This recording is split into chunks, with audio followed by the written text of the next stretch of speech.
आने वाली कहानी इससे भी खतरनाक और ज़बरदस्त होगी। तो हेलो हॉलोवीन शो चैनल को सब्सक्राइब ज़रूर करें। गांव के बाहर जो पुराना कब्रिस्तान है, वहां 2021 में एक आदमी को चौकीदारी की नौकरी मिली थी। नाम था शकील, उम्र लगभग 38 साल, 2 बच्चों का बाप। उसे ये काम इसलिए दिया गया क्योंकि वो पहले भी नाइट ड्यूटी कर चुका था और डरता वरता नहीं था। शुरू के कुछ दिन बिल्कुल नॉर्मल थे। शकील रोज रात में चक्कर लगाता, कुर्सी पर बैठता और सुबह घर चला जाता।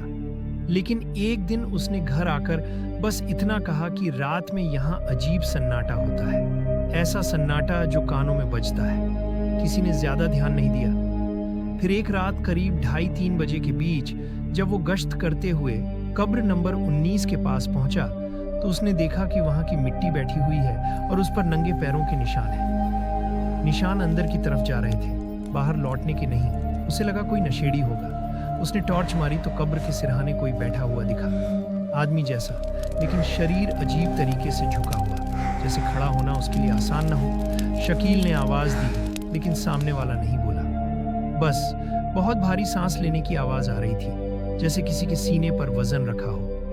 कुछ सेकंड बाद वो आकृति धीरे धीरे खड़ी हुई और तभी शकील को समझ आया कि उसके कपड़े मिट्टी से भरे हुए हैं और त्वचा का रंग वैसा है जैसा लंबे समय तक जमीन में रहने से हो जाता है। जब वो शकील की तरफ मुड़ा तो उसकी आंखें आधी खुली थी, लेकिन उनमें कोई होश नहीं था। बस होंठ हिल रहे थे और वो बहुत धीमी आवाज में बोल रहा था, ऊपर हूं लेकिन निकल नहीं पा रहा। शकील पीछे हटता गया। उसके पैर कांप रहे थे। वो भागना चाहता था लेकिन शरीर साथ नहीं दे रहा था। तभी वो आकृति अचानक कब्र की तरफ पलटी और अपने हाथों से मिट्टी खींचने लगी, जैसे वापस अंदर जाना चाहती हो। जाते जाते उसने एक बार शकील की तरफ देखा और बोला, खुद मत खोदना। उसी रात शकील ड्यूटी से वापस नहीं आया। सुबह गांव वालों ने देखा कि कब्रिस्तान में उसकी कुर्सी, टॉर्च और जूते पड़े हैं, लेकिन शकील नहीं है।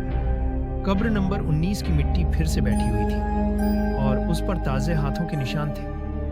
बाद में पता चला कि उसी कब्र में एक आदमी को जल्दबाजी में दफनाया गया था और उसकी मौत के कागज पूरे नहीं थे। पुलिस ने केस को गुमशुदगी मानकर बंद कर दिया, लेकिन आज भी गांव में जो लोग रात में उधर से गुजरते हैं वो कहते हैं कि उस कब्र के पास खड़े होने पर अचानक सांस भारी लगने लगती है, जैसे कोई पास खड़ा होकर सांस ले रहा हो। और इसलिए वहां अब कोई चौकीदार रात में रुकता नहीं।